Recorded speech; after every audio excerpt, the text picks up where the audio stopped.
الحمد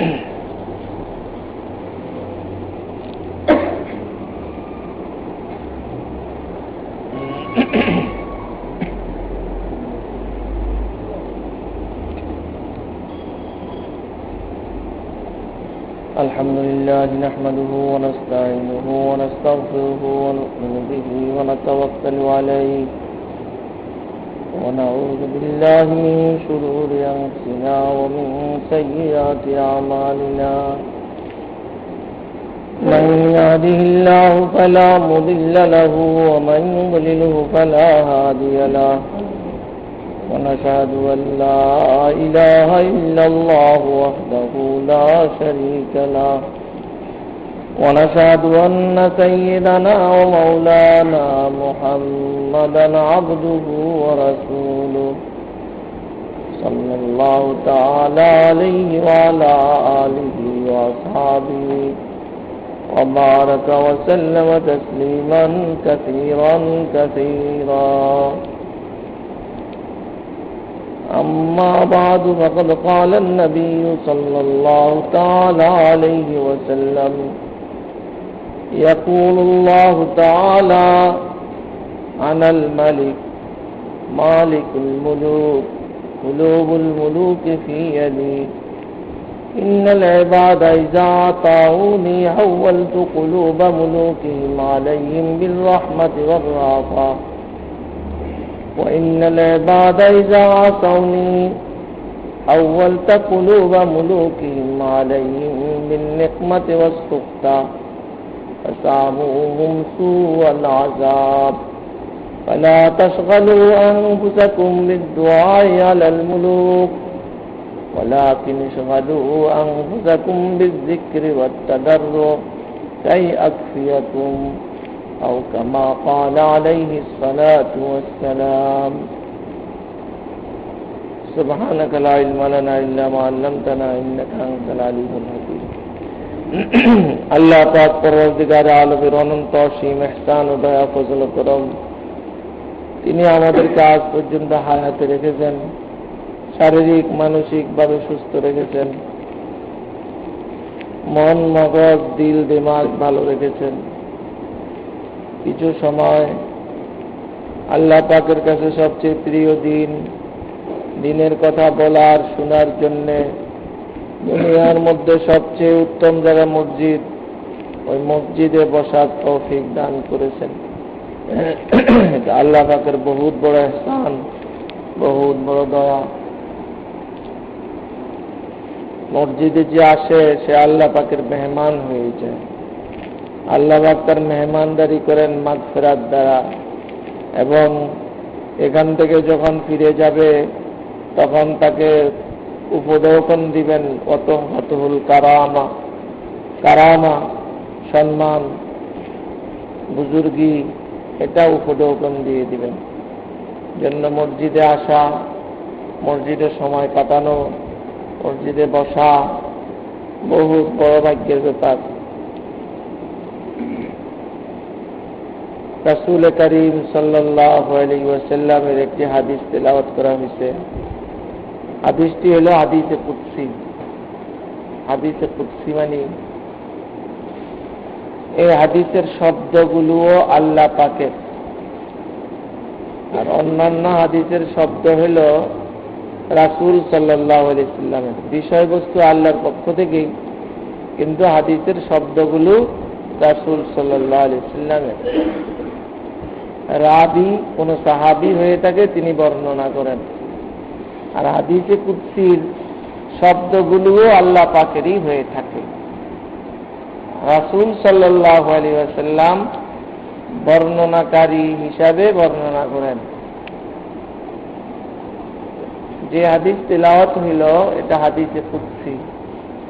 হযরত আবু দারদা রাদিয়াল্লাহু তাআলা আনহু থেকে বর্ণিত। তিনি বলেন যে ক্বালা রাসূলুল্লাহ সাল্লাল্লাহু আলাইহি ওয়াসাল্লাম, রাসূল সাল্লাল্লাহু আলাইহি ওয়াসাল্লাম বলেছেন। কি বলেছেন?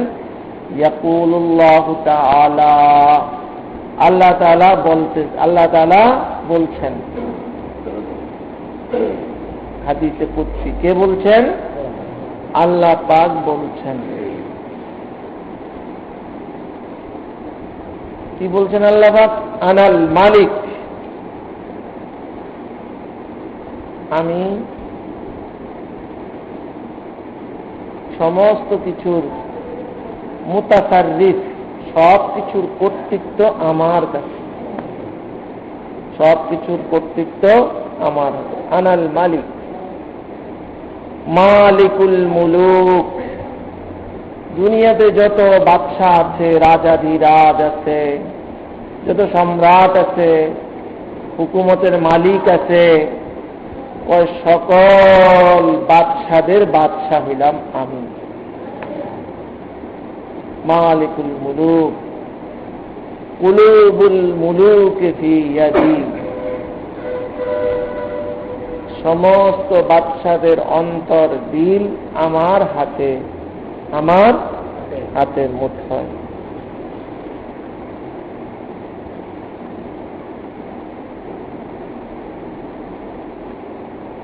ইন্নাল ইবাদা ইযা আতাউনি হাওয়ালতু কুলুবা মুলুকিহিম আলাইহিম বির রাহমাতি ওয়ার রাফা।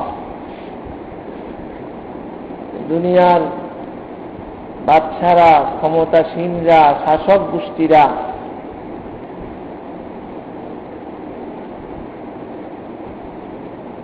এরা কি করবে এটা বলতেছে।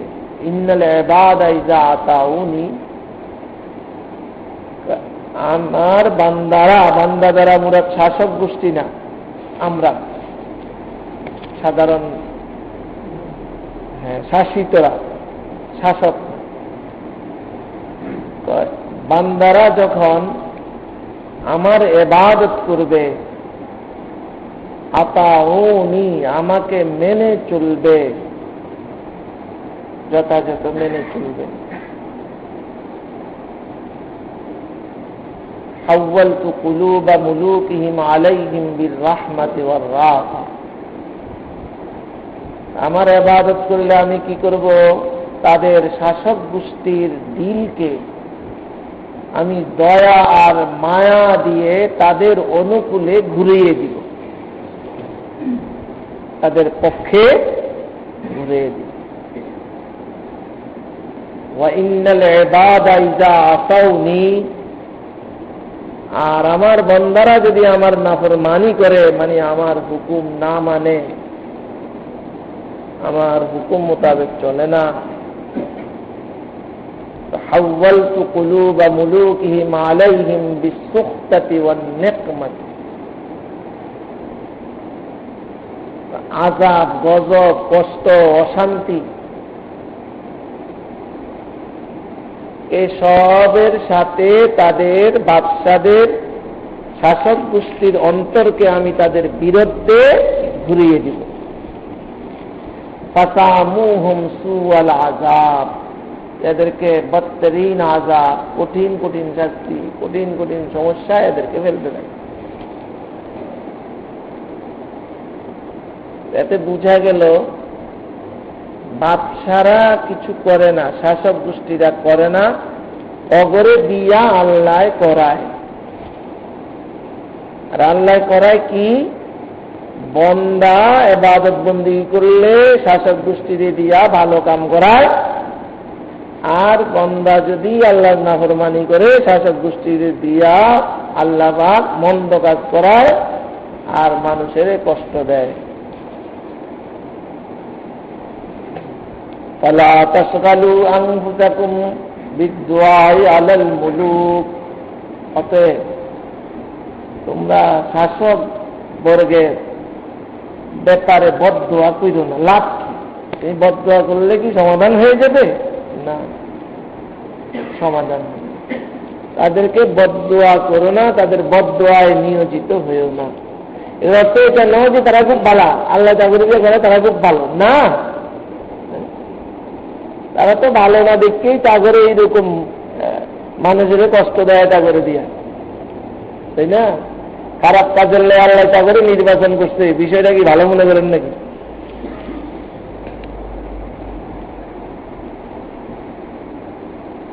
তো ফালা তাশগালু আনফুসাকুম বিদ্দুআই আলাল মুলুক, রাজা বাদশাদের শাসক বর্গের বিরুদ্ধে বদ্ধ আয় তোমরা মগ্ন হইও না, বরং কিসে মগ্ন হও? ওয়ালাকিন শাগালু আনফুসাকুম বিযিকরি ওয়াত তাদাররু, তোমরা মশগুল হয়ে যাও আমি আল্লাহকে স্মরণ করার কাজে, আমার কাছে কান্নাকাটা করার মধ্যে তোমরা মশগুল হয়ে যাও। কেন? লাভ কি হবে? কায়ে আতফিয়াকুম, তাহলে আমি তোমাদের পক্ষ থেকে যথেষ্ট হয়ে যাব, তোমাদের পক্ষ থেকে আমি যথেষ্ট হয়ে যাব। ওরা তোমাদের ক্ষতি করবে না, করতে পারবে না। তাদের দিল তো আমার হাতের মুঠায়। ওরা মুসলমান কি অমুসলমান সেটাও বড় বিষয় না, তাদের দিলটা আমার হাতের মুঠায়। আমি ঘুরিয়ে দিব, তোমাদের পক্ষেও ঘুরাইতে পারি, তোমাদের বিপক্ষেও ঘুরাইতে পারি। নির্ভর করবে কিসের উপর? তোমাদের আমলের উপর। তোমাদের আমল যদি ভালো হয়, আমার হুকুম যদি মানো, তাহলে আল্লাহ পাকের হুকুম মানার অর্থ কি? আল্লাহ পাকের হুকুম মানার অর্থ আমাদের সাধারণ গেলে মুসলমান আল্লাহ পাকের হুকুম মানা, রাসূলের তরিকা মতো চলা, দুনিয়া আখিরাতের শান্তি। তো মনে করে কি যে আমরা তো আল্লাহরে মানি, আল্লাহ রাসূলকে বিশ্বাস করি, আল্লাহরেও বিশ্বাস করি, এই তো আল্লাহ আল্লাহ রাসূলের হুকুম মোতাবেক আমরা তা আছি না।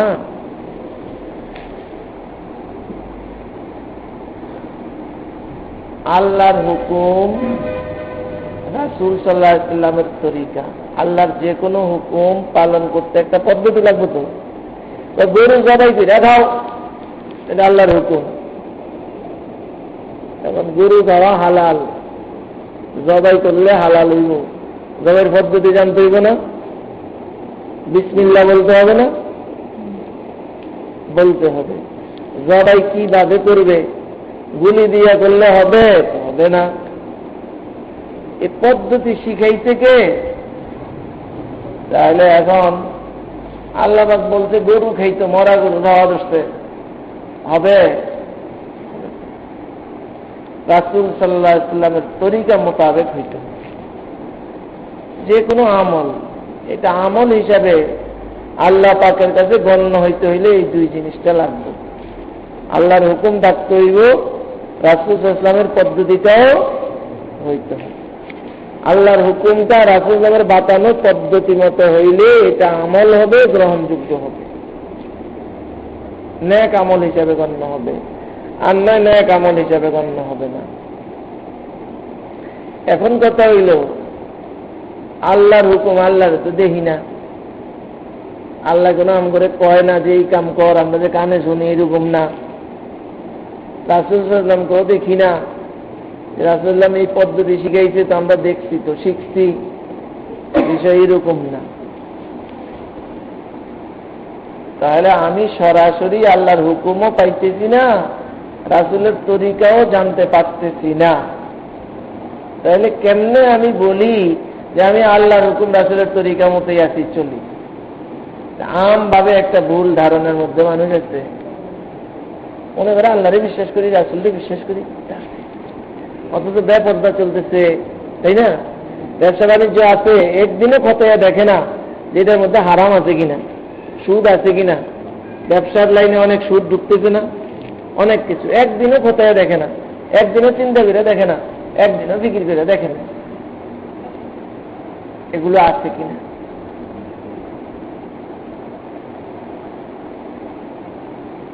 এই জন্য আল্লাহর হুকুম রাসূলের তরিকা মতো করার অর্থ হইল আলেমদের কাছে মাসলা জিজ্ঞাসা কইরা সেই মোতাবেক করা। আল্লাহর হুকুমটা কে বুঝে? আলেমরা বুঝে। নবীর তরিকাটা কে বুঝে? আলেমরা বুঝে।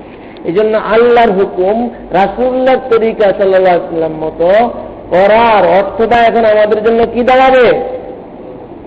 কোন আলেমকে জিজ্ঞেস করে সে মোতাবেক করব, এটাই অর্থ হইল আল্লাহর হুকুম রাসূলের তরিকা। কারণ আল্লাহর হুকুম রাসূলের তরিকা তাদের কাছে জানা, আমাদের কাছে জানা নাই, বিশ্বাসটা আছে। ওই বিশ্বাসটারে আমরা মনে করে রাখছি কি যে আল্লাহ আল্লাহ রাসূলের তরিকা তারপরে নিয়েই তো আছি, তাই না? বাবিল লোকে কথা কয় আর বলতেছে আসি আল্লাহ আল্লাহ রাসূল লই আসি, বাবিল লোকে কইতেছে নামাজ কালাম পড়েন, বাবিরও কইতেছে চলে যেতে হবে আল্লাহ আল্লাহ রাসূলের তরিকা মতেই আসি, বাকি কয়দিন কাটাইতে পারি, বাবিল লোকে কইতেছে সামনে সামনে বুঝা। কারণ কি আল্লাহ আল্লাহ রাসূলের আল্লাহ হুকুম রাসূলের তরিকার মধ্যে আছে, কিন্তু ও মনে করতেছে আছে তো একেবারে জব দাঁটে ফাটে আছে।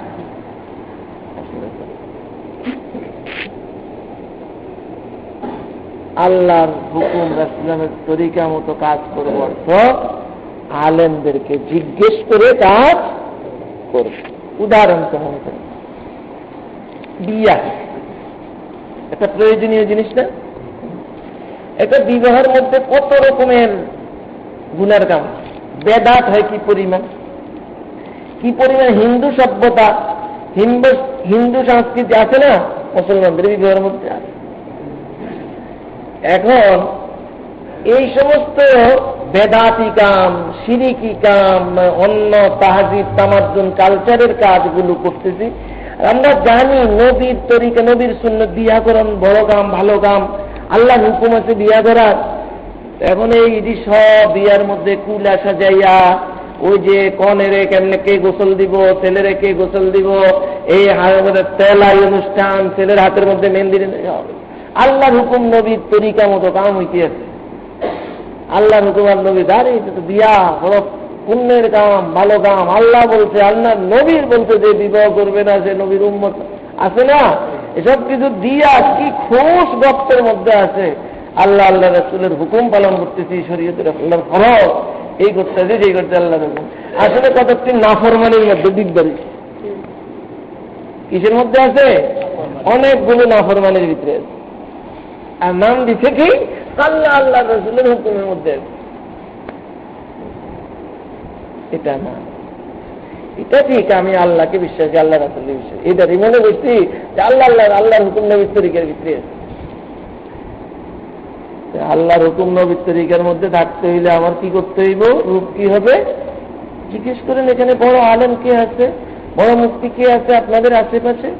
নারায়ণগঞ্জে আছে, ওনাদের কাছে যান, না হয় ঢাকায় আছে, ওনাদের কাছে যান, জিজ্ঞেস করেন, বলেন যে হুজুর আমার মেয়ের বিবাহের সময় হয়েছে, এখন বিবাহ চিন্তা ভাবনা চলছে, প্রস্তাব আসছে, এখন আমার করণীয় কি করব? তাই না?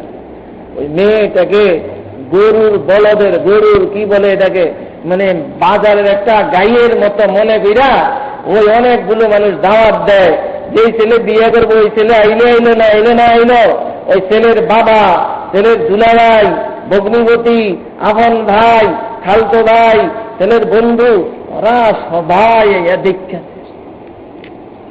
বিরাট অঙ্কের ঘানা মেয়ের গার্জিয়ানের উপরে, যদি সম্পূর্ণ ঘুষের অন্তর্ভুক্ত, ঘুষ এটি সব করতে আছে।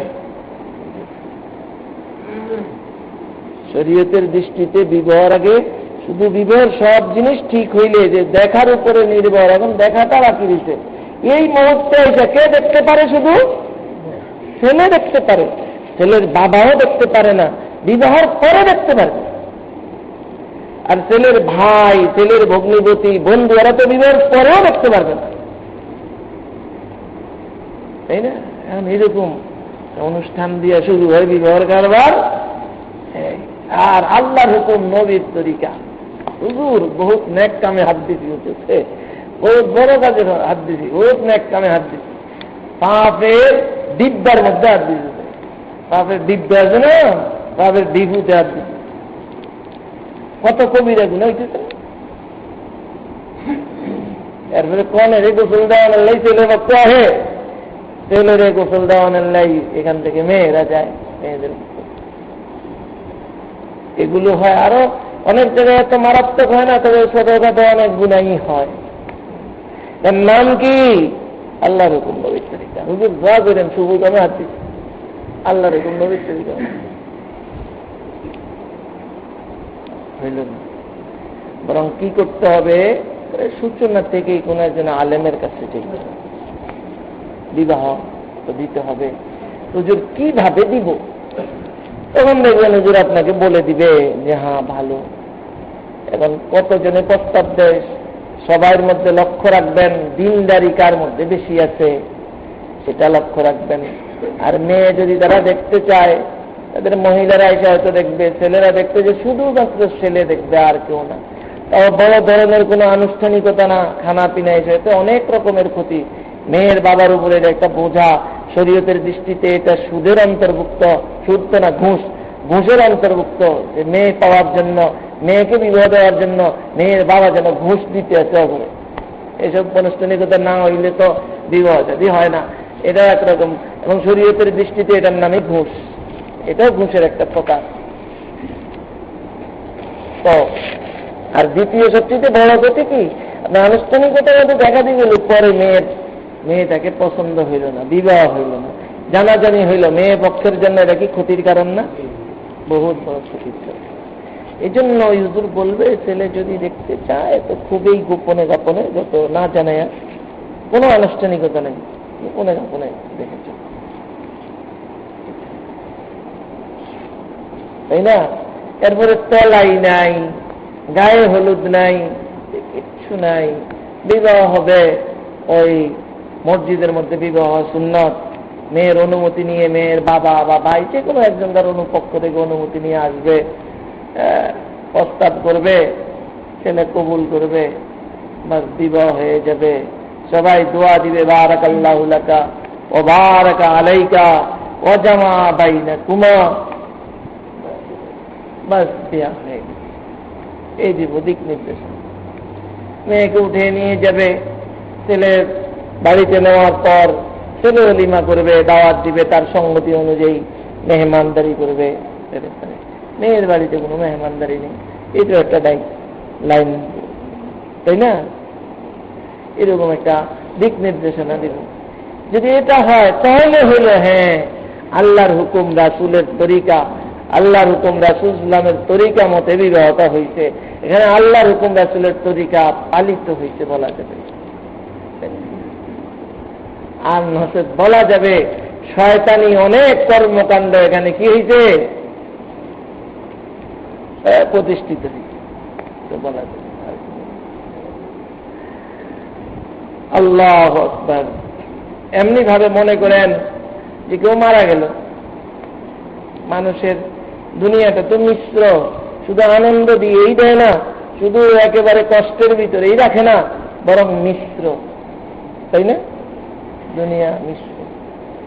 ইন্নামাল উসরি ইউসরান, ইন্নামাল উসরি ইউসরা, না কষ্ট আছে, সহজতাও আছে, ওসরও আছে, ইউসুরও আছে। ওসর মানে কষ্ট, আর ইউসুর মানে হইল সহজতা। দুনিয়া হাসি কান্না, সুখ দুঃখ, এগুলোর মিশ্র একটা অবস্থা। দুনিয়াতে কাউকে পাবেন না যে জন্মের পর থেকে খালি খুশি আর খুশি, কাউকে পাবেন। অনেক কষ্টের কান্না সেও কাঁদে, কষ্টের কারণে লম্বা নিঃশ্বাস সেও ফেলে। দুনিয়াতে সবচেয়ে খুশি যাকে মনে করবেন যে সবচেয়ে বেশি ভালো, বড় আনন্দের জিন্দিগি তার, তাকেও পাবেন। দুঃখের দ্বারাও সে অনেক সময় জর্জরিত হয়। আবার যাকে সবচেয়ে দুঃখী মনে করবেন, তাকেও দেখবেন একেবারেই দুঃখী না, সে মাঝে মধ্যে আনন্দের হাসাও সে হাসে, এমন না? কারণ দুনিয়াটা এটা আসলে কোনো স্থায়ী কোনো বন্দোবস্তই তো না। স্থায়ী বন্দোবস্ত হইলেই না একটা সাইডের মধ্যে পূর্ণাঙ্গতার ব্যাপার স্যাপার আসছে, এটা স্থায়ী কোনো বন্দোবস্তই না, এটা অস্থায়ী একটা বন্দোবস্ত বলাও মুশকিল।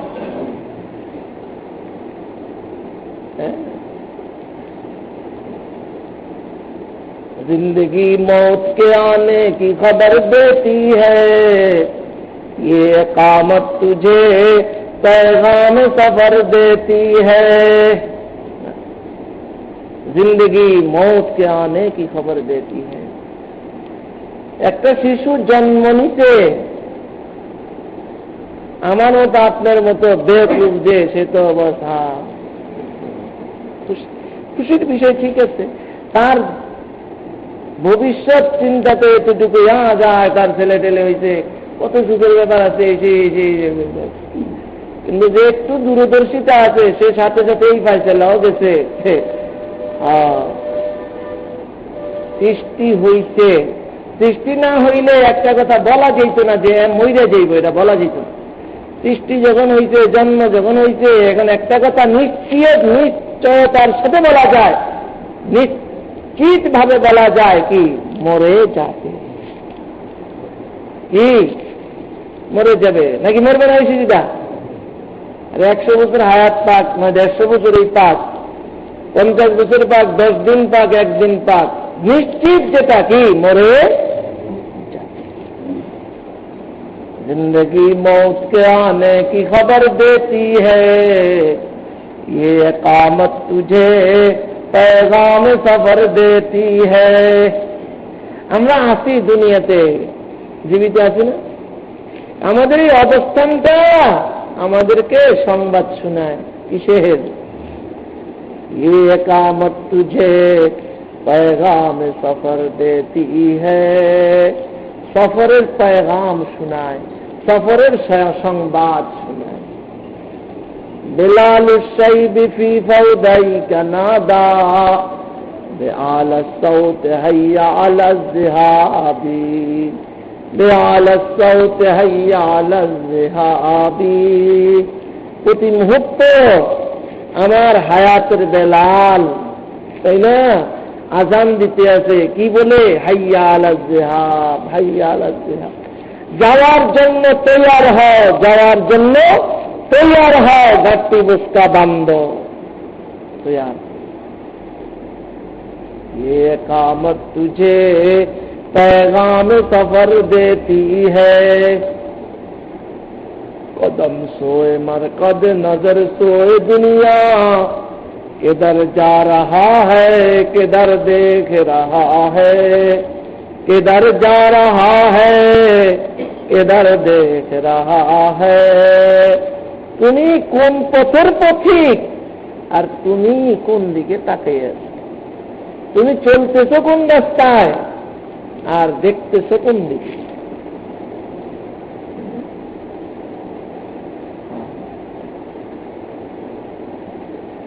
দুনিয়াটা মিশ্র, খুবই, আর স্থায়ী তো কোনো বন্দোবস্ত না, অস্থায়ী বন্দোবস্ত।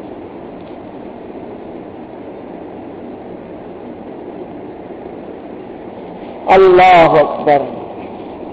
এখানকার কাজ কি? এখানকার কাজ হইল আল্লাহর হুকুম রাসূল পাক সাল্লাল্লাহু আলাইহি ওয়াসাল্লামের তরিকা মতো পালন করা। কি অর্থ? যে কোনো বিষয়ে আলেমদের কাছে জিজ্ঞেস করে করা, এটা অর্থ হইল আল্লাহর হুকুম নবীর তরিকা মতো করা। কারণ আল্লাহর হুকুম নবীর তরিকার সম্যক জ্ঞানী কারা? ওলামায়ে কেরাম, জন্য তাদের কাছে জিজ্ঞেস করা,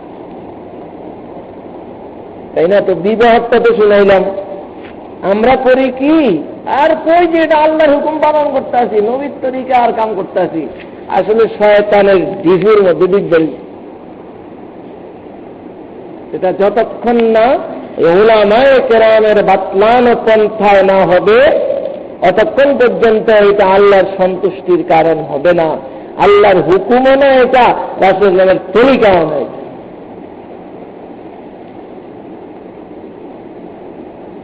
ঠিক দুঃখ আসে মানুষের ঘরে, আসবে না?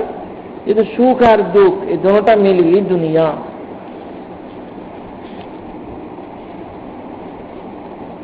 দুঃখ আসে কি? প্রিয়জন মারা যায়, অনেক দুঃখের অনেক ঘটনাই হয়ে থাকে, এটা একটা ঘটনা মনে করেন, মারা গেছে। এখানেও আল্লাহর হুকুম রাসূল সাল্লাল্লাহু আলাইহি ওয়াসাল্লামের তরিকা মতোই আমাকে এই সময়টা কাটাইতে হবে। এটাই আমার কাম। আমাকে পাঠাইছে এজন্য, আমাকে পাঠাইছে এজন্যে যে কোনো কাজ করব তো আল্লাহর হুকুম নবীর তরিকা মতো করব, এটাই আমার কাম। খুশির সময়ও এটাই কাম, দুঃখের সময়ও এটাই কাম। সাদা সুখও না দুঃখও না, স্বাভাবিক অবস্থায় ওই সময়ও এটাই কাম। ব্যবসা বাণিজ্য করতেছি ওটাই কাম। আল্লাহর হুকুম নবীর তরিকা কি এই ব্যবসার মধ্যে কেমনে করলে আমি কাপড় ব্যবসায়ী, আল্লাহর আর কখন সিদ্দিক কাপড় ব্যবসায়ী ছিলেন, তাই না? এটা বড় অভিজাত ব্যবসা, বড় বরকতের জিনিস। আল্লাহর রাসূলের তরিকা এই সেই কইয়া সাহাবীরা আমল। অথচ দেখেন ব্যবসার মধ্যে সুদ আসতেছে, এমন গন্ধায় লেনদেন করতেছে, কি খাইতেছে? সুদ খাইতেছে। অনেক না জায়েজ ব্যাপার ঢুকে রয়েছে ভিতরে, কিন্তু কি কইতে আছে? আল্লাহ এরকম বড় বরকতের জিনিস আছে, আসলে আল্লাহর নাফরমানি জড়িয়ে বেরিয়েছে, কিন্তু নাম কি? বড় বরকতের। হ্যাঁ, এটাই জান্নাত খরিদ করার সামান হয়ে যেত, আল্লাহর সন্তুষ্টির সামান হইতো যদি আল্লাহর হুকুম নবীর তরিকা মতো বাস্তবে হইতো। বাস্তবে কেমন হইতো? যে আলেম ব্যবসা বাণিজ্য সম্পর্কে জানে, হালাল হারাম জানে, ওই আলেমের কাছে গিয়ে আমি আমার ব্যবসার ধরনটা বুঝাইতাম, আর তিনি ওই অনুপাতে আমাকে যে দিক নির্দেশনা দিতেন আমি সেই অনুপাতে চলতাম। তাহলে এটা ছিল আল্লাহর হুকুম নবীর তরিকা, তাই না? এটাকে বলছে আল্লাহ পাককে মেনে চলা, আল্লাহ পাকের ইতাআত, আল্লাহ পাকের ইতাআত। আল্লাহু আকবার। তো এখন দুঃখের সময় কি করণীয় আমরা করি কি মনে করেন? উদাহরণ দিই। মারা গেছে কে? আপনার বাবা মারা গেছে বা মা মারা গেছে, মনে করেন মা মারা গেছে, বাবার চেয়ে সন্তান মায়ের প্রতি আরো বেশি দুর্বল থাকে, তাই না? ধরেন কারো মাই মারা গেছে, আপনার মাই মারা গেছে। এখন এটা দুঃখের সময়, এখানে তো আমাকে আল্লাহর হুকুম নবীর তরিকার ভিতরে থাকতে হবে নাকি? এখন মার জন্য মনের মধ্যে ব্যথা রাখা, মহব্বত করা, এটা তো আল্লাহর হুকুম, শরীয়তের বিধান। এই মা মারা গেছে এটা শূন্য বা দেখা এমন করে চিৎকার শুরু করলাম, বিলাপ শুরু করলাম, মাগো মাগো করে ডাক দেওয়া শুরু করলাম, জামাটা ঝেড়ে ফেলতেছি, এই সেই করে ফেলতেছি। যা গেল তো গেল, এটা ভালো না। চোখের পানি বিসর্জন দেওয়া, কিছু কান্না হবে, এটা স্বাভাবিক হওয়া চাই, এটা সুন্নাত। বিলাপ করা, চিল্লা হাল্লা করা, এটা তো নাফরমানি আল্লাহ পাক। কিন্তু হইতেছে এগুলো, ধরে নিলাম কোন রকম হয়তো নিজেকে সামলাইতে পারে না, কিন্তু তার মা জীবিত অবস্থায় যেরকম যাদের সাথে দেখা দেওয়া হারাম, এই সমস্ত লোকগুলো যে দেখতেছে, তার চাচাই যে তার মাকে দেখতেছে, তার চাচা ভাইরা যে তার মাকে দেখতেছে, বরং দেখাইতে আছে। বুঝে আসছে না কথাটা? এসব কি হয় কি হয় না? দেখ আল্লাহর হুকুমের ভিতরে আছি না শয়তানের অনুগত্যের মধ্যে আছি? শয়তানের।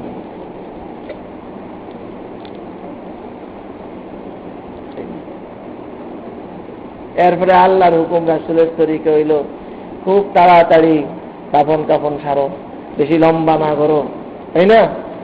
যতটুকু দরকার খোঁজ খবর দিয়ে কবর করা, ইয়া করা, লোকজন কাছে দাঁড়িয়ে যারা আসা সম্ভব আসবে, যত তাড়াতাড়ি সম্ভব করে শেষ করো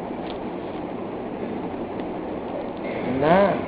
লম্বা টাইমে অমুকে আসবে, তুমুকে আসবে, এই হবে সেই হবে, এটা আল্লাহর হুকুম। এক জানাজা হয়ে গেছে তো অভিভাবকের অনুমতিতে হয়ে গেছে, আবার এখানে এক জানাজা, বাড়ি তার এক জানাজা, ওখানে আরেক জানাজা। এই যে আল্লাহর হুকুম না, নবীর তরিকা না, এটা সব শয়তানি তরিকা। ইদিন করিয়ে নাম দিছি আল্লাহর হুকুম নবীর তরিকার মধ্যে। কোন আলেমদের জিজ্ঞেস করলে আলেম কি অনুমতি দিবে এটা?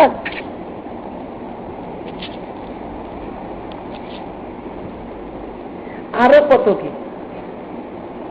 এরপরে জানাজা হইরা আবার দাঁড়াই আমার তখন মুনাজাত দাও, দেখি আল্লাহর হুকুম নবীর তরিকা না। আবার 3 দিন না একটা খানা দেন, আবার 40 একটা খানা দেন, আবার একটা মৃত্যুবার্ষিকী পালন করুন। এই কোনটা আল্লাহর হুকুম নবীর তরিকা না। কিন্তু প্রত্যেকে সব মনে করি আল্লাহর হুকুম নবীর তরিকা পালন করতেছে, এরকম আল্লাহর হুকুম নবীর তরিকার বিদ্যা।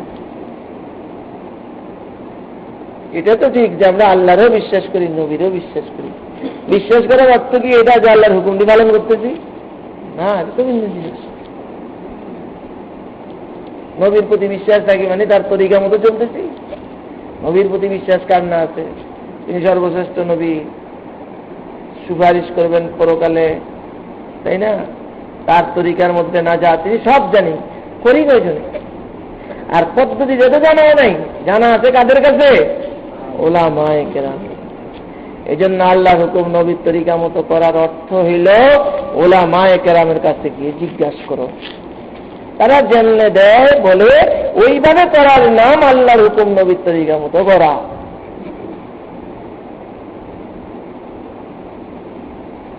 উলামায়ে কেরাম কি বিধান দিব? হ্যাঁ, তোমার মা মারা গেছে, মারা যাওয়ার পরে এই করো, তাড়াতাড়ি গোসলের ইন্তজাম করো, তাড়াতাড়ি কাফন পরাও, তাড়াতাড়ি কবর খুদো, সুন্নত মোতাবেক কবর খুদো, কবর দাও। এই বলবে, দেরি করবা না, এ করবা না, হাল্লা চিল্লা করবা না, অনেক কিছু করবা না, খুব সংক্ষেপ।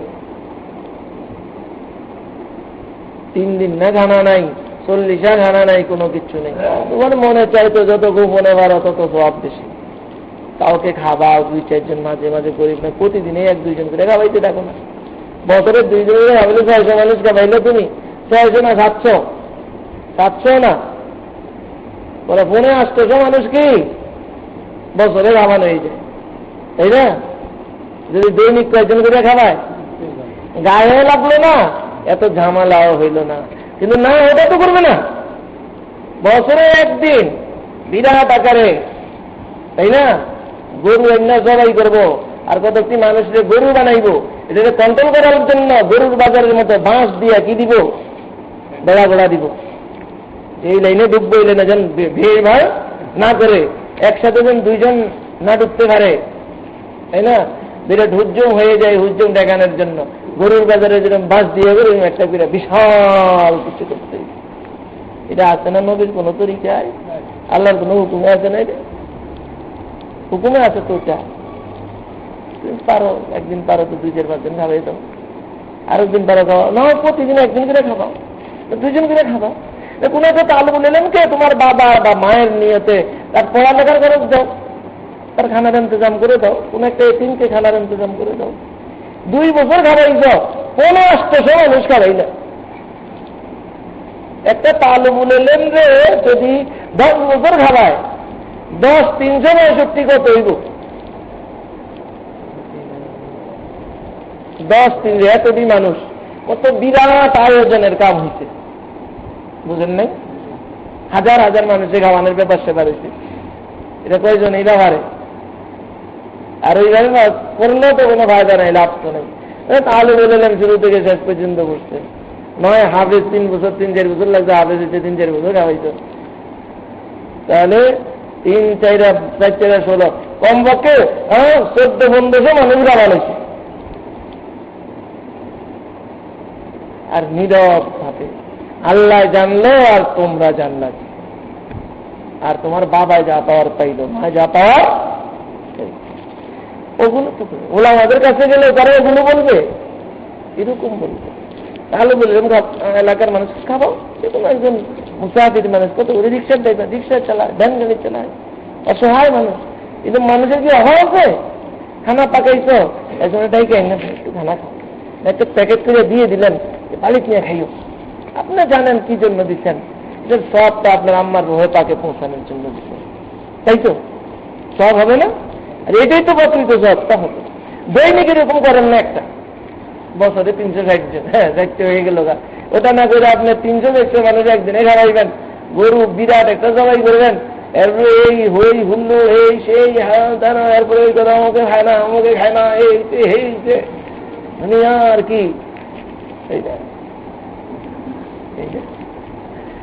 আর যদি এটা ভিতরে থাকে তাহলে মানুষে কি কইব, না খাবাইলে মানুষে কি কইব, তাহলে তো গেল, আমও গেল, চালাও। আল্লাহু আকবার। এজন্য ভাই দিন বুঝার আমরা চেষ্টা করি। এজন্য আল্লাহ পাক, আল্লাহ রাসূল সাল্লাল্লাহু আলাইহি ওয়াসাল্লাম উলামায়ে কেরামদেরকে নবীদের ওয়ারিস বানিয়েছেন। নবী তো আসবে না, উলামায়ে হক্কানি রব্বানি থাকবে, কি আবার এদেরকে তালাশ করে বাইর করতে হইব। ডাক্তার আবার ভালো মন্দ আছে না, তাই না? কিছু ডাক্তার তো আছে বাস্তবেই সেবা দেয়, আবার ডাক্তার তো আসলে ডাক্তারি পড়াটাই সেবার উদ্দেশ্যে পড়াইয়া থাকে। সেখানে প্রত্যেক জিনিসের একটা মূল ব্যাপার আছে, ওখানে যে আদর্শটা বা যে দর্শনটা সেখানে কাজ করেছে, সেবা হইল মেইন উদ্দেশ্য, কি? কিন্তু এই ডাক্তাররা আবার কসাইগত তো কাজ করে না, এমন ডাক্তারও তো আছে, তাই না? এইসব কসাইদের কাছে কেউ যাবেন না, একবারে অস্থি রাখবো না, এরকম দুই রকমের মানুষ আছে। দুনিয়া লোভী ওলামা আছে, আবার দুনিয়ার লোভ ছাড়া ওলামা আছে। যাদের মধ্যে দুনিয়ার লোভ আছে ওদের কাছে যাই না, যাদের মধ্যে দুনিয়ার লোভ নাই ওদের কাছে। লোভ নেই এটা আবার বুঝবেন, লোভ নেই তো এত সুন্দর জামা কাপড় দিব, আবার ভালো ভালো খায়।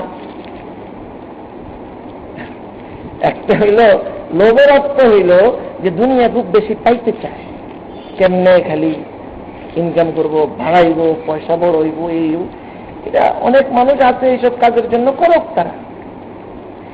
আলেম যদি এই প্রবণতায় পড়ে যায়, আলেম তো হইল দুনিয়াতে থাকার জন্য জরুরত পরিমাণ আল্লাহ পাক ইন্তজাম করলে আমার হইল বাস। আর এমনি তার চেষ্টা ছাড়া এমনি যদি আসে, হালাল পন্থায় যদি আসে, তো আল্লাহর নেয়ামতকে তো আবার উপেক্ষা করাও হারাম, তাই না? আমার জন্য ডাইল ভাত আলুর ভর্তা, সপ্তাহে একদিন গোশত বা একদিন মাছ যথেষ্ট। এটার জন্য আমার মোটামুটি টুটাফাটা কিছু জায়গা জমি আছে, না হয় এক জায়গায় একটু শিক্ষকতা করা হয়, ওখান থেকে কিছু দেওয়া হয়, চলে, যথেষ্ট। আর আকাঙ্ক্ষা ভিতরে থাকলে এটা দুনিয়ার লোক নাই। হ্যাঁ, যদি হালাল পথে আসে তাহলে উপেক্ষা করলে আবার কি হবে? গুনাহ। যদি হালাল পথে আপনার হাজার হাজার না লাখ লাখ টাকা আসে, কোটি কোটিও টাকা আসে, কিন্তু এটা তো তার লোভ নাই, সেটা চায় না, তারপরেও আসতেছে। আল্লাহর নেয়ামত হেফাজত করতে হবে, রাখতে তো হবে, এটাকে সংরক্ষণ করতে হবে। এটা দিয়ে যেই কাজ করলে ভালো হবে ওই কাজ করবে, জায়গা কিনলে ভালো হলে জায়গা কিনবে, টাকার হেফাজত করতে হবে না?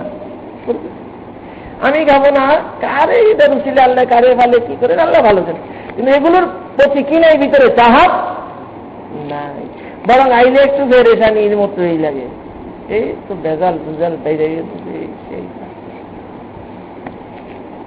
বুঝতে পারছেন না কথা? আবার কিছু মানুষ আছে যে না এলাম না আরো বেশি হইলে ভালো ছিল, এই ছিল, মনের চাহাত আছে তার। দুইটা জিনিসের মধ্যে দিনের এইতে কি আছে? দিনের আল্লাহু আকবার। যার ভিতরে, উলামাদের ভিতরে যদি দুনিয়ার লোভ ঢুকে, তাহলে উম্মতের কাম সারা হয়ে যাবে। কারণ ওই ওলামারা তখন ইহুদি ওলামাদের মতো নিজের স্বার্থ অনুযায়ী ফতুয়াটা দিব, নিজের স্বার্থ অনুযায়ী মাসলাটা কইব, মাসলাটা এমন ভাবে কইব, এত বড় ব্যবসায়ী হুজুর দেখ, এত ব্যবসায়ী মাসলাটা এমন ভাবে দিব যেন এমনি কিনতে যায়, কিনতে বেচতে পারলেই তো লাভ, বেচতে পারলেই তো লাভ। এমন আল্লাহ, এই জন্য বিভিন্ন খতরনাক জিনিস ভিতরে সমাজে চলে আসতে পারে। তো যাই হোক ভাই, তো মোট কথা হইল, হ্যাঁ, দিন বুঝতে হবে। আসলে শুধু আল্লাহর হুকুম নবীর তরিকা মতো আসি বললে তো হবে, এটা আসলে পদ্ধতিটা কি, পদ্ধতিতে আসতে হবে ওলামায়ে কেরামের কাছে, মাসআলা জেনে জেনে, জিজ্ঞেস করে করে, জেনে জেনে সে মোতাবেক আমল করব। এটাই অর্থ হইল দ্বীনের উপরে থাকা, আল্লাহর হুকুম নবীর তরিকা মতো চলার অর্থ হইল। তো যাই হোক, যে হাদিস তিলাওয়াত করা হইল, বলে এই হাদিসের আলোকে আমাদের করণীয় কি একটু কিছু আলোচনা করে ইনশাআল্লাহ শেষ করব। আমাদের জামাত হয় কয়টায়, আজান কয়টায় হয়? এক গ্লাস পানি চাই। জি, 8টায় জামাত হয়, ইয়া হয় কয়টায় আজান? 8:45।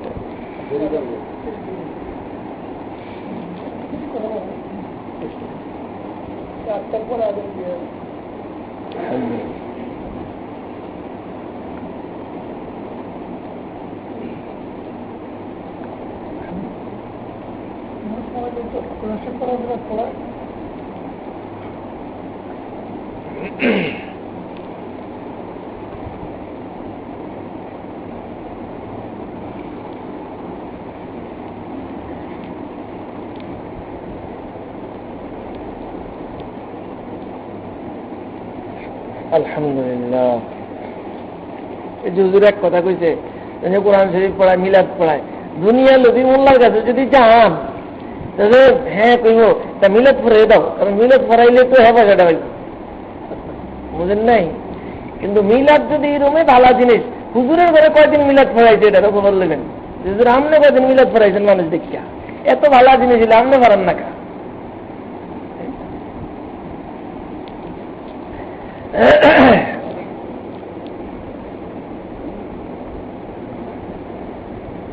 তো রাসূল করিম সাল্লাল্লাহু আলাইহি সাল্লাম বলেন, ইয়াকুলুল্লাহু, আল্লাহ পাক বলেন, এটা হাদিসে কুদসি, তাই না? কি বলেন আল্লাহ পাক? আনাল মালিক, আমি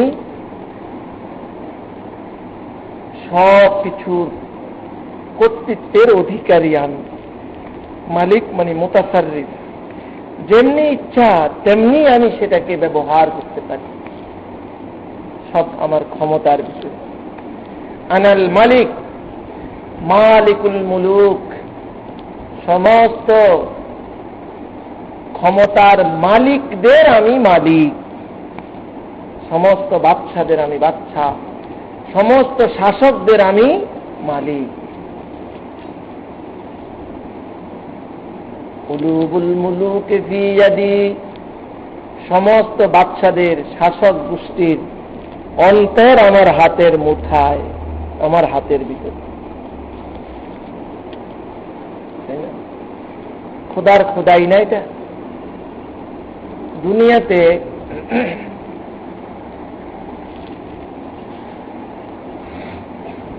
উম্মতের মধ্যে যত বিগাড়,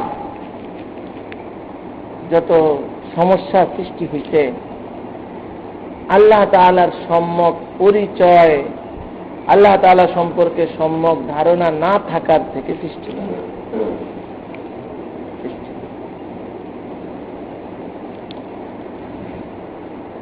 এই জন্য এখানে আল্লাহ পাক তার পরিচয় দিতেছেন।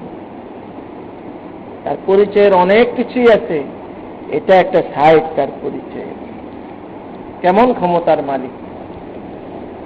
আনাল মালিক মালিকুল মুলুক, কুলুবুল মুলুক ফি ইয়াদি, তাই না?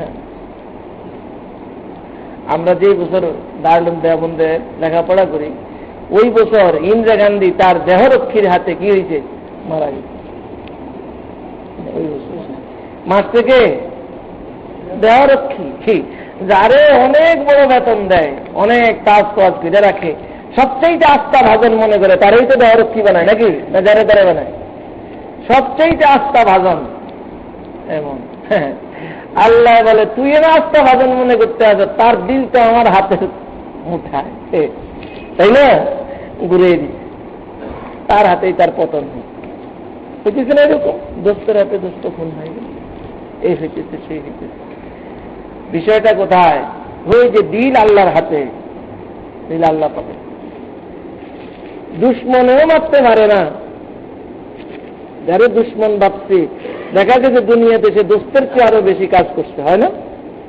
আবার যাকে দোস্ত মনে করা হয়েছে, দেখা যায় সে দুশ্মনের চেয়ে আরো মারাত্মক জঘন্য কাজ। কেন?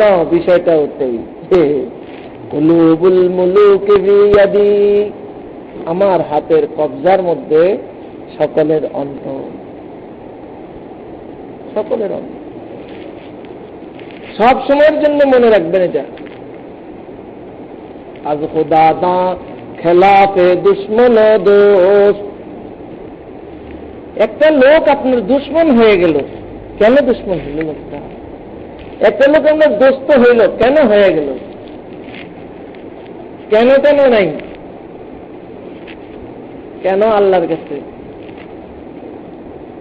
আপনার কোন বদ আমলই আসছে, যার কারণে কোন একটা লোক আপনার দুশ্মন হইছে, পরে দিয়ে আল্লাহ আপনাকে কষ্ট দিবে। কষ্ট দিবে যে আল্লাহ।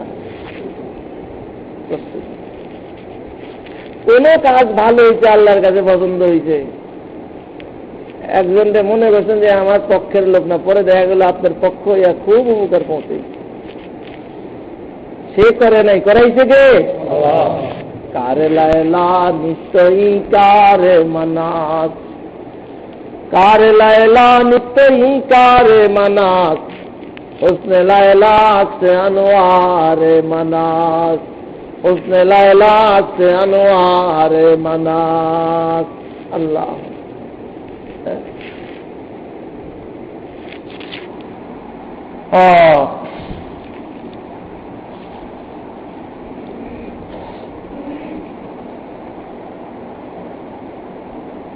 আজ খুদা দা খেলাফে দুশ্মনো সাদি আলাইহির রহমা বলে, তোমার কোন দোস্তে তোমার সাথে ভালো ব্যবহার দেখাচ্ছে আর কোন লোক তোমার সাথে দুশ্মনী করছে, দোনোটাই মনে করো আল্লাহ পাক করাইতেছে। একে ভাও করার চেষ্টা করলে কাজ হবে না, ওখানে ভাও করো, তাই না? ওখানে ভাও করো, আল্লাহ ভাও করে দিবে। কারণ দিল সকলের কার হাতে? আল্লাহ পাক।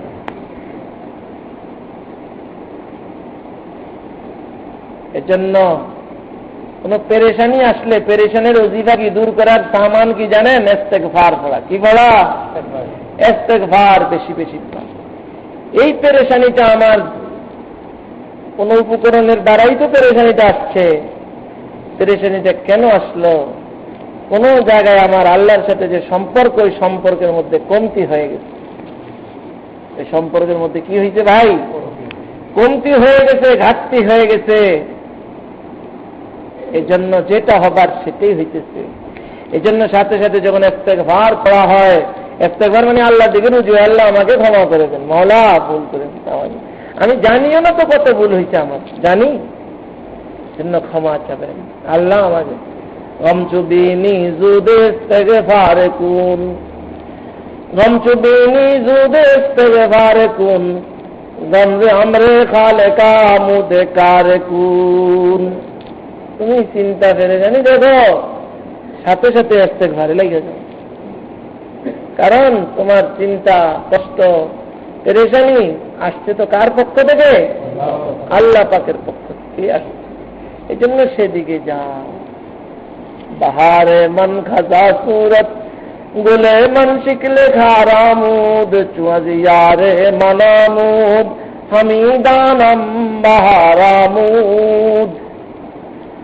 যদি বাস্তবেই আল্লাহর প্রকৃত বান্দা হওয়া যায়, আর ঠিকই ঈমান এটা আসে, ঈমান লা নাফিআ ইল্লাল্লাহ, লা দাররা ইল্লাল্লাহ, লা ইলাহা ইল্লাল্লাহ, কোন মাবুদ নেই আল্লাহ ছাড়া, কোন নুকসান পৌঁছানে ওয়ালা নাই আল্লাহ ছাড়া, কোন লাভ পৌঁছানে ওয়ালা নাই আল্লাহ ছাড়া, তাই না? এটা ঈমান না? লা রাযিকা ইল্লাল্লাহ, লা মাকসুদা ইল্লাল্লাহ, আল্লাহু আকবার। সুখ শান্তির মালিক আল্লাহ। এমনই হয়ে থাকে। এই আল্লাহর বান্দা যখন প্রতিকূল পরিস্থিতি দেখে আল্লাহর দিকে, তো সে সাথে সাথে রুজু হয়, এবং এই কষ্টটার মুসিবতটা তার জন্য বহুত বড় রহমতে পরিণত হয়ে যায়, তাই না? বাহারে মন খাজা সুরত, গুলে মন শিকলে খারামুদ, আমার বসন্তটা হলো হেমন্ত রূপী, হেমন্তকাল খুব খারাপ, বসন্তকাল খুব আরামের, তাই না? খুব সুন্দর। বলে মানসিক লেখার আমোদ, তো গাছের কাঁটাটাই হলো আমার ফুল। কেন? ইয়ারে মনামুদ হামিদানাম বাহারামুদ, যেটা আমার মাওলায়ে কারীমের পক্ষ থেকেই তো হইছে। আমার মাওলায়ে কারীম তো কোনো সন্দেহ নাই তিনি আমার অকল্যাণ চান না, সন্দেহ আছে? আল্লাহর চেয়ে মানুষের, আমার আর আপনার কল্যাণ চাহনেওয়ালা কেউই নেই। এর চেয়ে বেশি কল্যাণ চাহনেওয়ালা আর কেউ নেই। এরপরে দ্বিতীয় নম্বরে কে? জনাবে মুহাম্মদুর রাসূলুল্লাহ সাল্লাল্লাহু আলাইহি ওয়াসাল্লাম, তাই না? এরপরে কে? সুম্মাল উলামা, সুম্মাল উলামা, হাদিসে আছে রাসূলুল্লাহ। এরপরে কে? উলামায়ে কেরাম। এজন্যই তো তারা নবীর ওয়ারিস। তো ওই ওলামা বুঝলে চাইব ওলামা, তাই না? যারা বাস্তবেই ওলামা। আল্লাহ কত কল্যাণ! উনি যদি, আমার মা নিঃসন্দেহে আমার খুবই কল্যাণকামী, নাকি? আমার বাবা নিঃসন্দেহে কল্যাণকামী, কিন্তু আমাকে তো পিটাইছে, ধমকাইছে, কথা বললা কান্দাইছ, কান্দায় নাই? আমার কল্যাণে না আমার অকল্যাণে? আমার কল্যাণে। আমার বাবার কান্না যদি আমার কল্যাণে আসে, আমার বাবা আমাকে কান্দাইছে কথা কইয়া, গালি দিয়া, মাইরধর কইরা, তাই না? না আমাকে একটু সাহায্য করছে, এটা যদি আমার জন্য কল্যাণকর হইতে পারে, তাহলে আল্লাহর পক্ষ থেকে যে বিপদ আপদ আসে ওটাকে কেমনে মনে করবো আমার জন্য কল্যাণকর না? ওটা আমার জন্য বহুত বড় কল্যাণকর। এটা জরিয়া হবে আল্লাহর দিকে রুজু হওয়ার, আল্লাহর দিকে এগুবার, নাকি? বাহারে মন খাজা সুরত গোলে মন শিকলে খারামুদ ইয়ারে মানামুদ হামিদানম বাহারামুদ ইয়ারে মানামুদ হামিদানম বাহারামুদ। তাই না? এই জন্য আল্লাহর রাস্তায় যারা চলে, মানে যারা আল্লাহকে পেতে চায়, আল্লাহকে পাওয়ার রাস্তায় যদি তাদের পায়ে একটা কাঁটা ফুটে, তাহলে একটা গোলাপ ফুলের তোড়া পাওয়ার চেয়ে আরো বেশি খুশি, তাই না?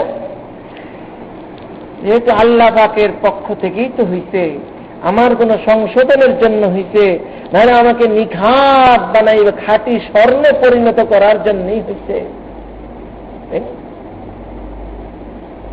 রাসূল সাল্লাল্লাহু আলাইহি যুদ্ধের ময়দানে আঙ্গুলে আঘাত লেগে রক্তাক্ত হয়ে গেছে।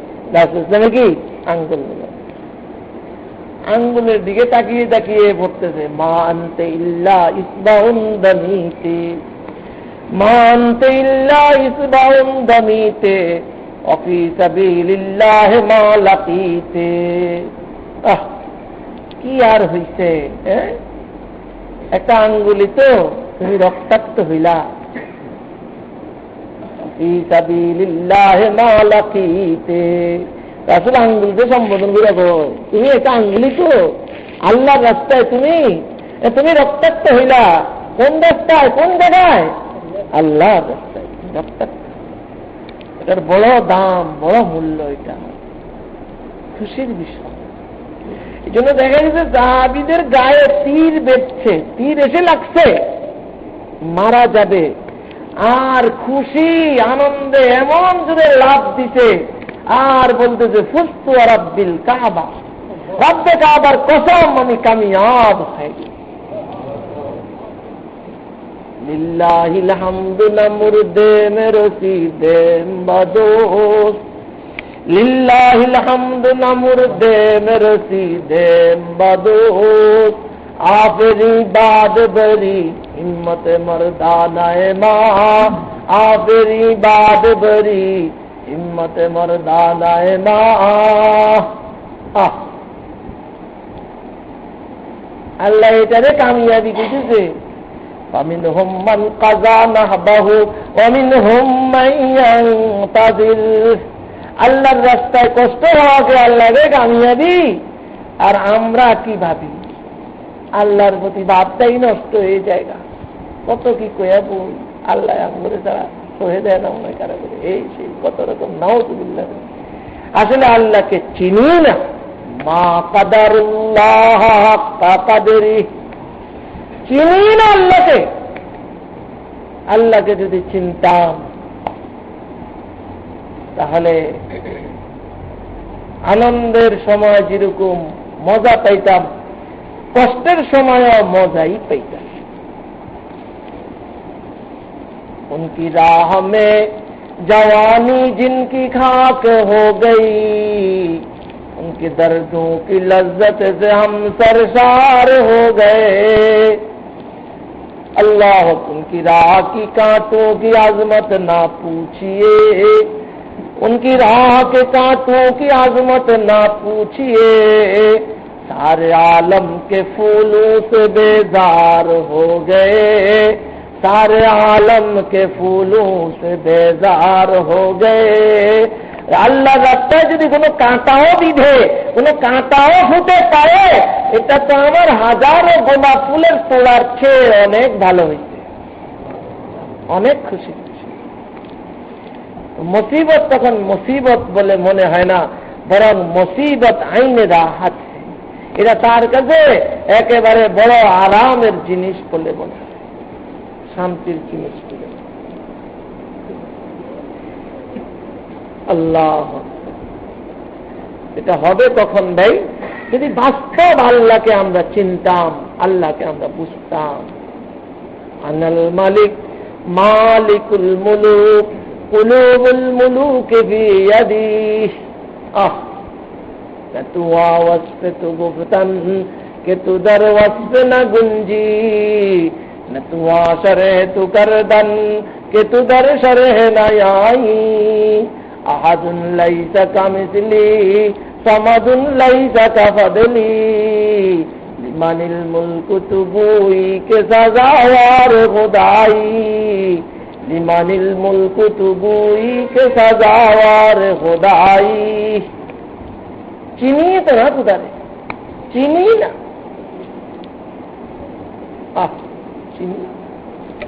একটা মাছ একদিনের লেগে লালন পালন করি না, একটা লোকমা খাবারও খাবাই না, এক গ্লাস পানিও পান করাই না।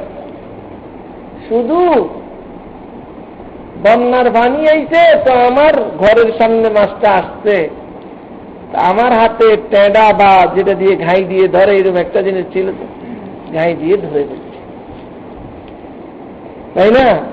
না হয় এমনি হাত দিয়ে ধরে ফেলছি, জাল মেরে ধরে ফেলছি। এতটুকুই। আমি ধরার কারণে কি হয়েছি? মালিক। তাও কিরকম?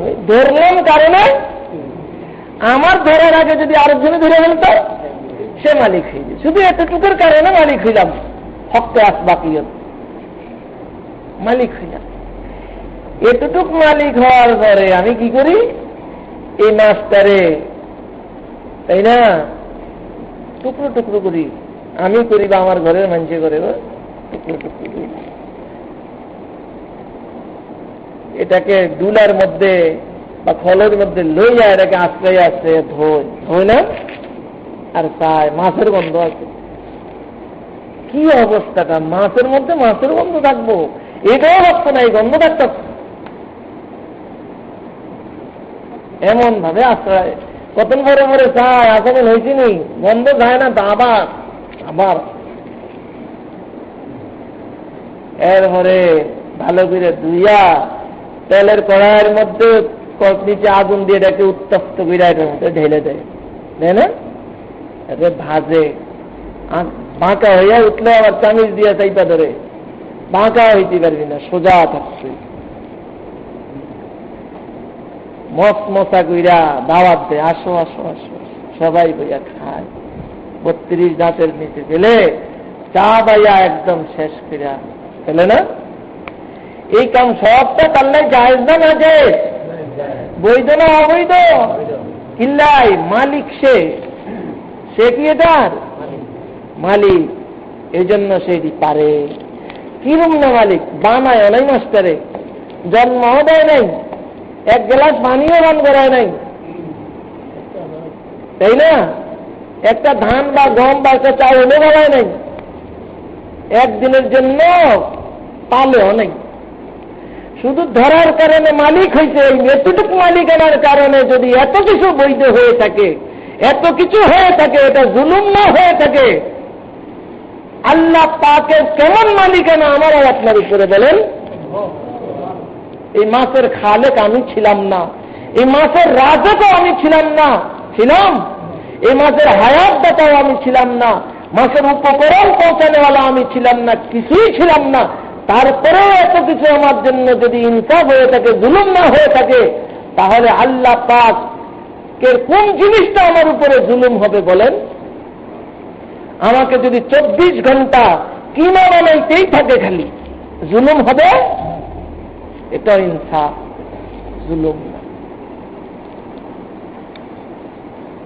তাই না? ওরকম মালিক আল্লাহ পাক আমাদের সকলের উপরে, সব সৃষ্টির উপরে তার এমন মালিকানা।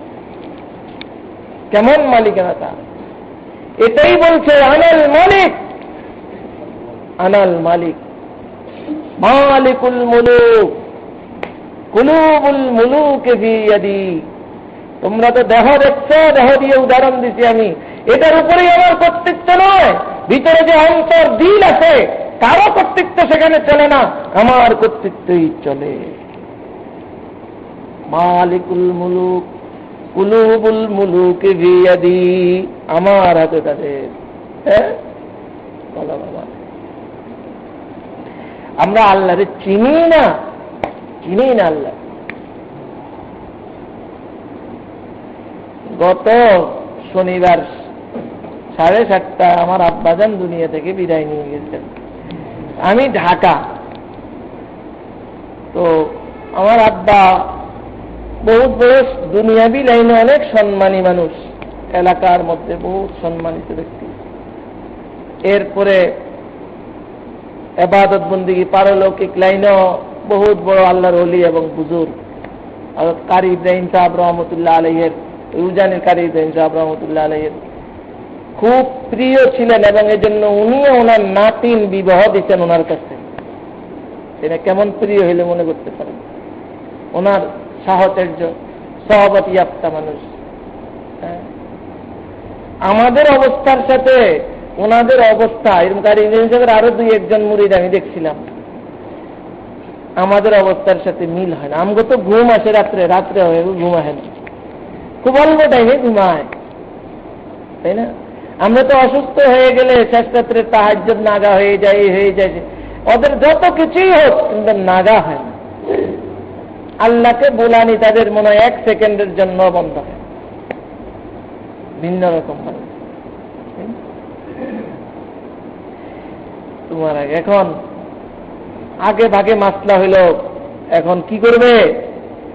গোসল দিবে, কাফন পরাবে, তাই না?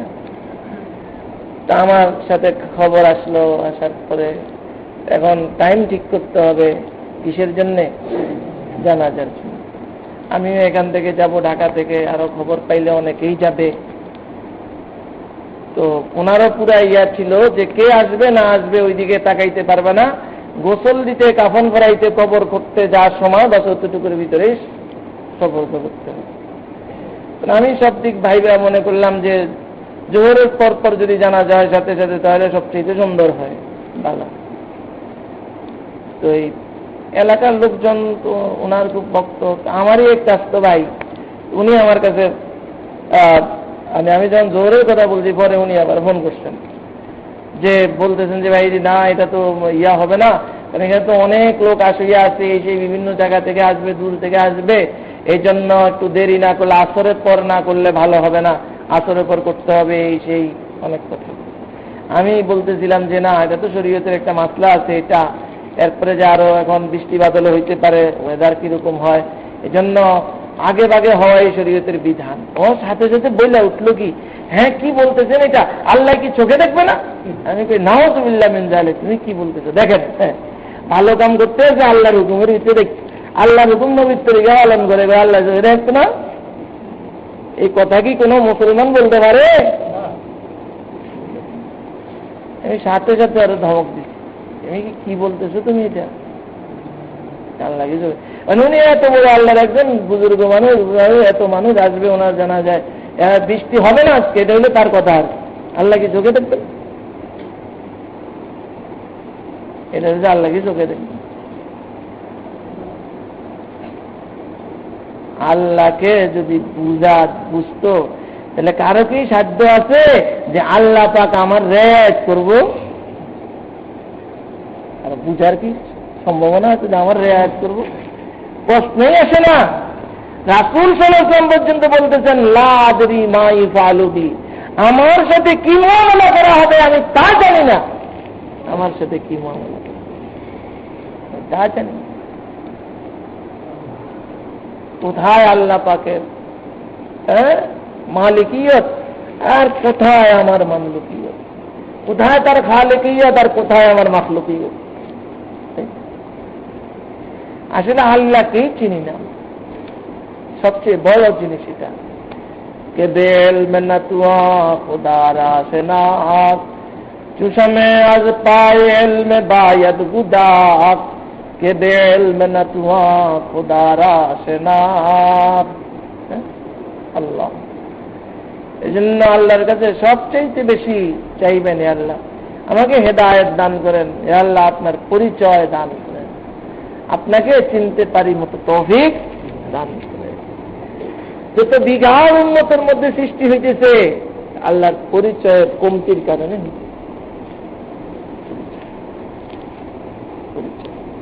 আল্লাহর পরিচয় পাইব, এটা লোক আল্লাহর নাফরমানি করবে, হইতে পারে না। শয়তানের ধোঁকায় আকস্মিক হয়ে গেল তো সাথে সাথে তার ওই পেরেশানি, তওবা ইস্তেগফার, পেরেশান হয়ে যাবে সে। কোথায় আল্লাহ আর কোথায় আল্লাহ? সেই জন্য আল্লাহ পরিচয় দিতেছেন এখানে, আল্লাহর পরিচয়। এবার বলতেছেন ইন্নাল ইবাদা ইযা আতাউনি আউয়ালতু কুলুবা মুলুকিহিম আলাইহিম বিররহমাতি ওয়ার রাফা। আমার বান্দারা, মানে আমগো কথা বলছে আর কি, আমাদের কথা, আপনাদের কথা, জনসাধারণের কথা। এরা যদি যথাযথভাবে আমার ইবাদত করে, আমাকে মেনে চলে, মেনে চলার অর্থ বুঝাইছি এতক্ষণ, উলামায়ে কেরাম থেকে মাসলা জেনে আমল করা, উলামায়ে কেরাম থেকে মাসলা জেনে আমল করা, উলামায়ে কেরাম থেকে মাসলা জেনে আমল করা, এটা হইল নবী, এটা হইল আল্লাহর হুকুম, নবীর তরিকা মতো চলার পদ্ধতি। তো বান্দা যদি যখন আমার হুকুম মেনে চলবে, ইন্নাল মুলুকা ইযা আতাউনি তো আউয়ালতু কুলুবা মুলুকিহিম আলাইহিম বিররহমাতি ওয়ার রাফা।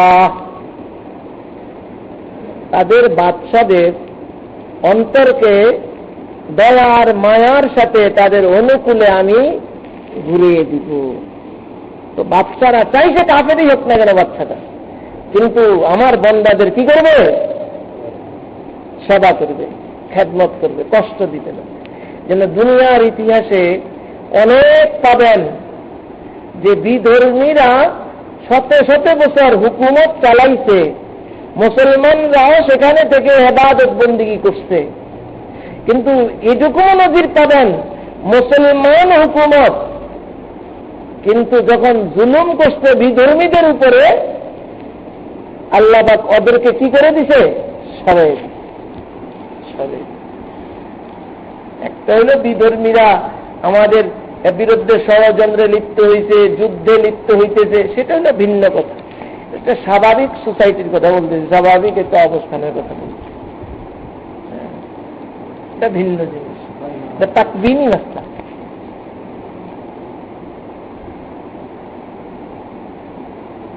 ইন্নাল মুলুকা গেল।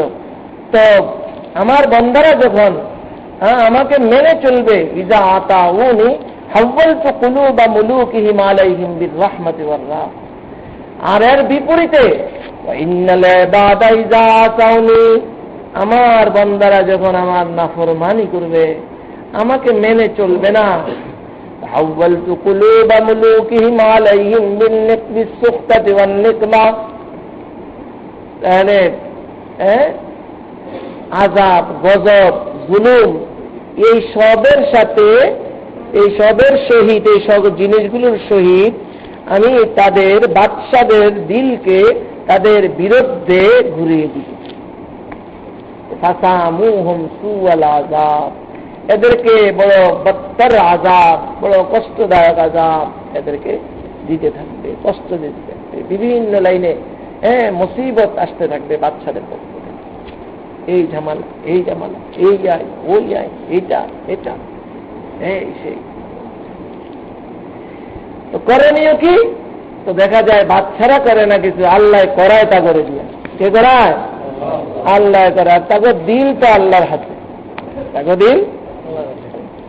দুনিয়াতে এরকম অনেক ইতিহাস আছে, বহু ইতিহাস আছে। কামাল আতাতুর্ক, কামাল আতাতুর্ক তুরস্ক, এই কামাল আতাতুর্কের কে খেলাফতে প্রতিষ্ঠা করার জন্য, মানে তাকে তার পক্ষে যুদ্ধে জয়লাভ করার জন্য পুরা দুনিয়ার মুসলমানরা, মুসলমান দেশগুলো চান্দা তুল্লা তুল্লা দিচ্ছে ইসলামী খেলাফত ধরে রাখার জন্য। কিন্তু যেই সে ক্ষমতার মালিক হইল, একদম পুরা দুনিয়ার সব মুসলমানদের একদম বিদ্যাঙ্গুলি দেখে যে পুরা খেলাফত শেষ করে দিল, পুরা খেলাফত শেষ করে দিল। হাওয়ালতু কুলুবা মুলুকিহিম আলাইহিম বিস-সুখতাতি ওয়ান-নিকমা। এরকম হয় অনেক। কারে দিয়ে কি হবে কোনটা নির্ভর করবে কিসের উপরে? আল্লাহর উপরে। আল্লাহ করবেন কি অনুপাতে? মানুষদের আমলের অনুপাতে। এজন্য কর্মসূচি দিতেছেন। করণীয় কি? বর্তমানে আমাদের জন্য এই কর্মসূচিটা খুবই পালনীয়। কারণ আমরা সবাই দেখতে পাচ্ছি রাজনৈতিকভাবে আমাদের দেশে একটা বিরাট পরিবর্তন আসছে, বিরাট মোড় ঘুরতেছে। এটা যে কোন দিকে ঘুরে আল্লাহই ভালো জানে। দিন ধর্মের জন্য, দেশের জন্য অনেক ভালো হইতে পারে, আবার অনেক খারাপও হইতে পারে। আশঙ্কা আছে বিভিন্ন রকম, না হয় ভালো না মন্দ না এরকম হইতে পারে। কোন দিকে যে যাবে আল্লাহই ভালো জানে, আল্লাহই। কারণ তাদের দিল তো আল্লাহর হাতেই।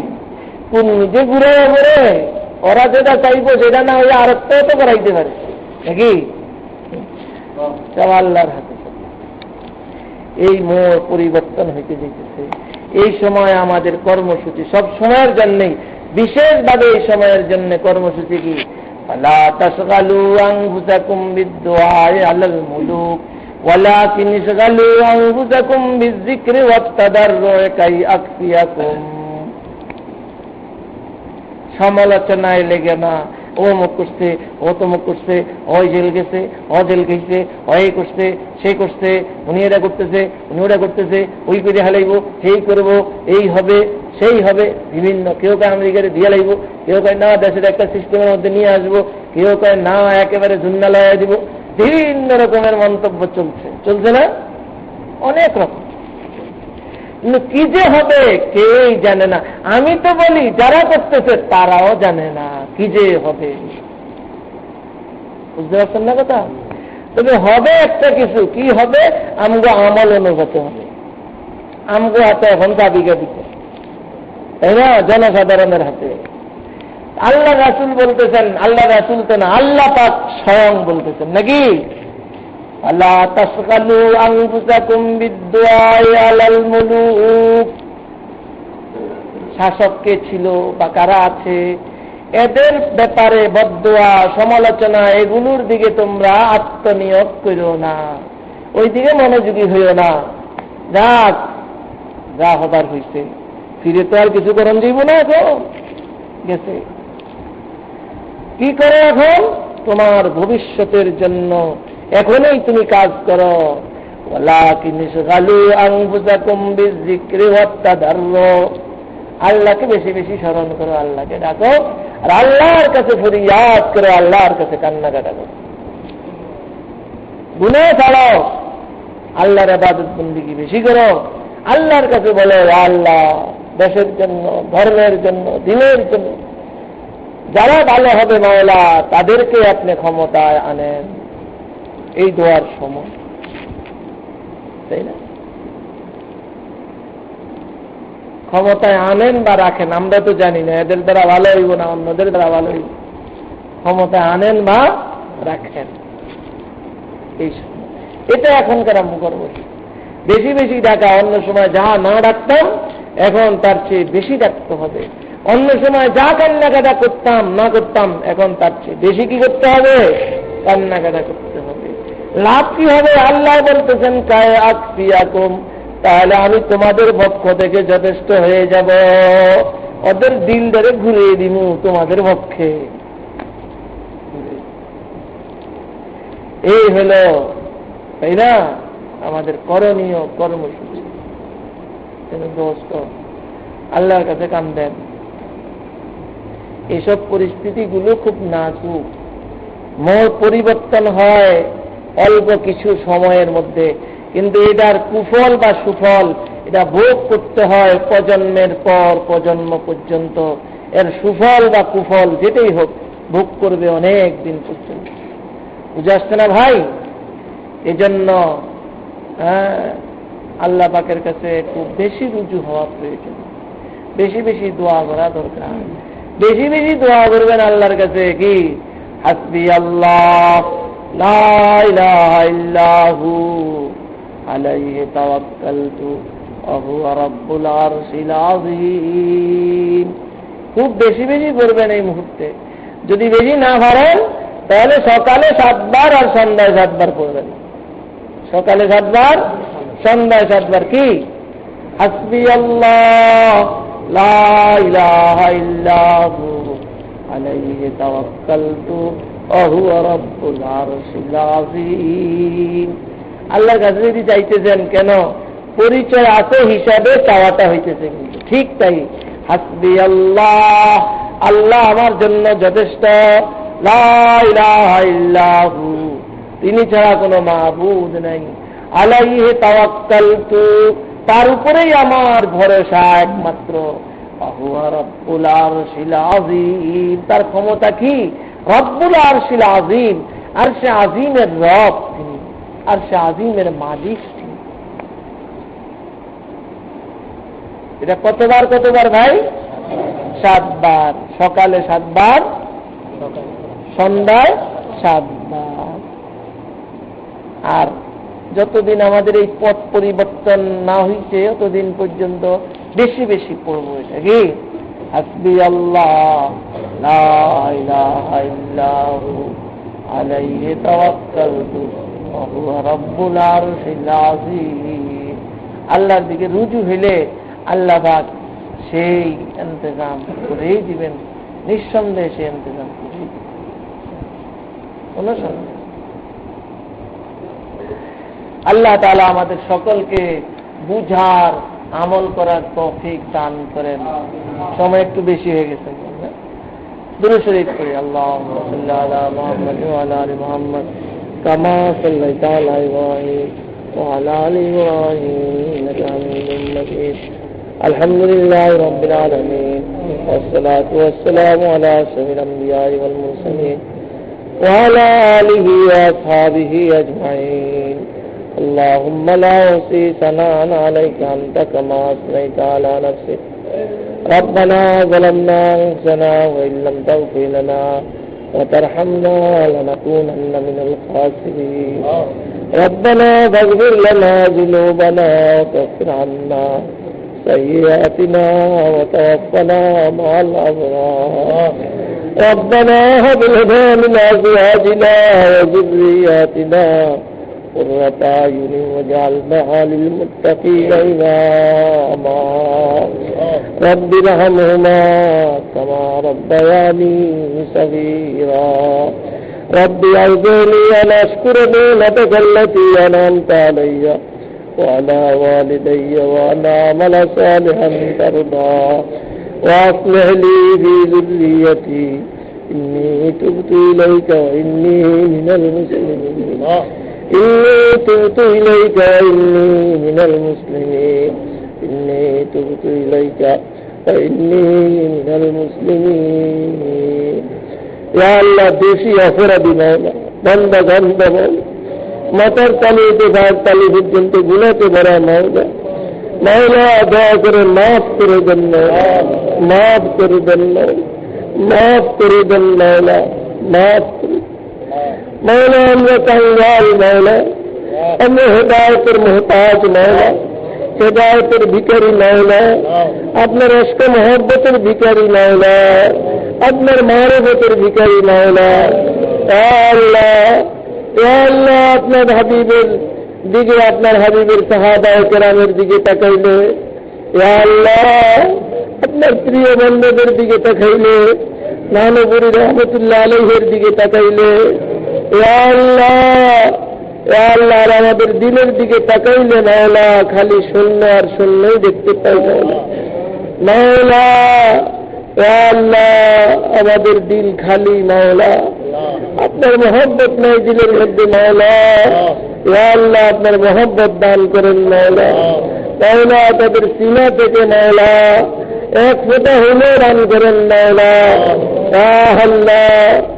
আল্লাহ আপনার ইরফানের দৌলত দান করেন মাওলা ইশক মোহব্বতের দৌলত দান করেন মাওলা আল্লাহ আল্লাহ দিলকে দিল বানিয়ে দেন মাওলা আল্লাহ দিলকে আপনার উপযুক্ত বানিয়ে নেন মাওলা আপনার উপযুক্ত বানিয়ে নেন মাওলা মাওলা দুনিয়াতে থাকবো না মাওলা কেউই থাকবে না মাওলা আমরা কেউই থাকবো না মাওলা যেতেই হবে মাওলা আল্লাহ ফায়সালাটা তো দিলের উপরেই হবে মাওলা আপনি কোরআনের ইরশাদ করেছেন মাওলা أفلا يعلم إذا بؤثر ما في القبور وحصل ما في الصدور يا الله দিনের অবস্থা অনুযায়ী ফায়সালাটা হবে মাওলা মাওলা আমাদের দিলের মধ্যে আপনার মহব্বত দান করেন মাওলা আপনার ভরপুর মহব্বত দান করেন মাওলা ইলমে ইরফানের দৌলত দান করেন মাওলা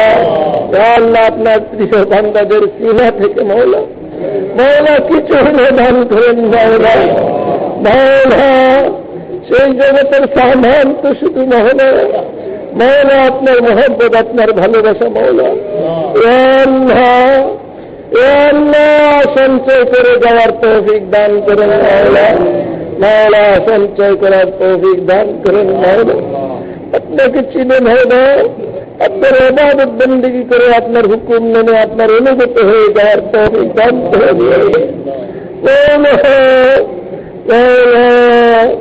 মাওলা যতজন দুনিয়া থেকে চলে গেছেন মাওলা গরিকে রহমত করেন মাওলা আল্লাহ আমার ওয়ালিদ সাহেবকে মাওলা গরিকে রহমত করেন মাওলা জান্নাতুল ফিরদাউসের ফায়সালা করেন মাওলা তবে দারাজাত করেন মাওলা আল্লাহ আমার মা ভাই ব্রাদার সবাইকে সবর করার তৌফিক দান করেন আমাদের সকলকে সবর করার তৌফিক দান করেন মাওলা আল্লাহ আল্লাহ আল্লাহ আল্লাহ আপনার হুকুমকে আপনার হাবিবের তরিকা মতো মাওলা উলামায়ে কেরাম থেকে মাসলা জেনে জেনে আল্লাহ আপনার সন্তুষ্টির রাস্তায় এগোবার তৌফিক দান করেন মাওলা আল্লাহ আল্লাহ আপনার হাবিব মুহাম্মদ মুস্তাফা সাল্লাল্লাহু আলাইহি ওয়াসাল্লামের তোফাইলে दुआ कबूल मंजूर करें मौला